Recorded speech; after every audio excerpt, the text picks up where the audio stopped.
Hi everyone, it's Brittany from Paper and Stitch, and I have another video for you today, and it's actually based on, or inspired by, I should say, a video that I just watched no more than 30 minutes ago. I was so excited about it, I jumped to my laptop and said, I'm going to make a video about this too because my story is very similar to the one that I just watched. So let me tell you about that video first, and then I will jump into what I wanted to talk about today. So, the video I watched is from Laura Reuter. And if you don't know who Laura Reuter is, you really need to check her out. I'll link to her at the bottom of this video. I have watched, I would say all, if not most, of Laura's videos. And I have been to her free webinars, and I read her blog, and she just has a lot of helpful information on how you can market yourself online and helpful hints for like social media stuff, Twitter, Facebook, all of that. And she just has she's really bright, and she has a lot to say on a lot of different subjects. So I try to stop by her website as often as I can. And the video that I watched today was from her, and I'll try to link to that as well, or I will link to that as well. And it was about her worst fear that came true. And her worst fear is people thinking that she's too young, or is just really young, I guess, to be a big success. And I need to tell you that she is very successful in what she does. And I'm not exactly sure how old she is, but I think she is close to my age. I'm currently 26, and I've had this problem too in the past where people have maybe thought, or maybe I just thought, that people would think that I was a little too young to do the things that I'm doing. So I wanted to share my example of this and kind of talk to you about how I got through it, which is also what Laura Reuter did with her video. Is she talked about how somebody basically did tell her that she was super young and she needed to change all these things about herself to make her appear older, and she got through it, and it was no big deal after it happened. So it was kind of like her worst fear, it came true, and then she got over it. It was just like, okay, well, whatever, let's move on type of thing. And that's kind of what I did too. So let me tell you a little bit about what happened to me.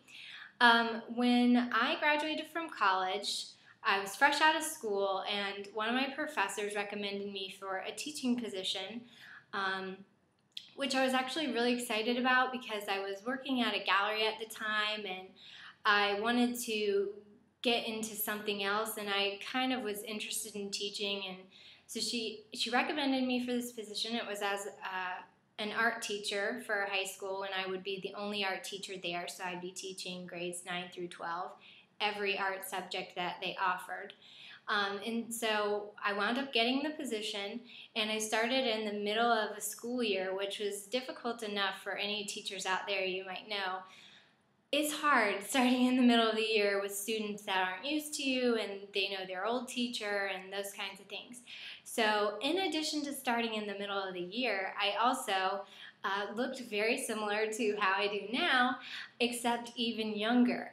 So a lot of my students were kind of, I think, taken aback when I started working there, because they were like, wow, who is this girl that looks like, one of my buddies or whatever? She might even look like she's younger than me, and she's actually here teaching us. This is kind of weird. And eventually they got used to it, and it was no big deal anymore, but at the beginning, it was sort of an adjustment for them. So the story I have to tell is really something that I honestly had dreams about when I was teaching, like hoping that this wouldn't happen. It was a nightmare type situation for me. Was that someone would think, like a teacher would think that I was a student. And that actually happened. I was in the cafeteria one day getting my lunch, and there was a teacher that was on cafeteria duty, and I had a dress on, I guess, that kind of looked similar to the school uniforms because I taught at a private school, and I had a jacket on because it was cold.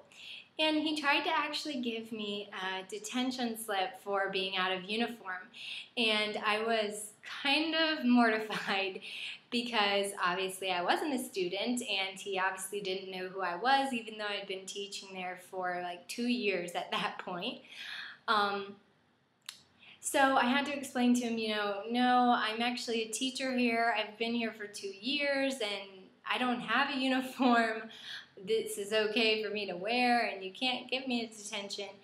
And it was, at the time it was sort of funny and sort of not at the same time, but I tried to laugh it off as much as I could. And of course, a few of my students were standing right there when this all happened, and they were just sort of giggling and thought it was, really comical. And so I felt sort of stupid for a moment, and then after it happened, it was sort of like, okay, well, that happened. Now what do I do? And, I'm kind of glad that happened, I guess, because I was really worked up over it up until that point. I had constantly feared that was going to happen, that my students wouldn't take me seriously because I looked too young and this and that. And once it happened, it was just kind of like, okay, well, a few people found out about it, whatever, no big deal. And I moved on. So I guess what I'm trying to say here is that some of the fears that we have are just so silly. And once they happen, you realize how silly it was to have a fear like that, and how, at least for me, I kind of let it sort of take over my mind a little bit. And after it happened, it was just kind of a relief, I guess, because I didn't really have to think about it anymore because it had already happened and it was over and it was fine. So I guess the point here I'm trying to make is, even if you're young, it doesn't really matter how old you are. If you're feeling, fearful or sort of overthinking a situation because you think, maybe people won't take you seriously, the thing that you need to remember is just that it doesn't matter how old you are. People are going to eventually judge you on the information that you're able to give them, and that's ultimately what my students did as well. And just, they took me seriously because they knew I meant business, and I was really passionate about what I was teaching. And I'm sure you can apply this to really any other situation that you're in. If you have knowledge on the subject, and that's going to overrule any other things having to do with your age or anything else for that matter. So if you've been feeling that way, I'm here to tell you, don't worry about it. It's not a big deal. Don't let those fears sort of overtake you, because I certainly let that happen to me when I was teaching, and I won't let it happen to me again. With my current business, Paper and Stitch, I'm still pretty young to be, owning my own business and that kind of thing. But if anyone mentions that to me, like, wow, you're really young to be doing this type of thing or have your own business, I take it as a compliment. I don't think of it as an insult, even if it was intended that way, because I know what I'm doing, and I have, confidence in myself and what I do. So I think that's just the most important thing for you to have, no matter how old you are. I guess that's it. So that wraps up another video for me. If you have a similar story that you'd like to share, I'd love to hear about it in the comments. So leave me a little note, and I'll link to Laura Reuter, her video and her website at the bottom of this video as well, so that you can check her out too. Until next time, see you later.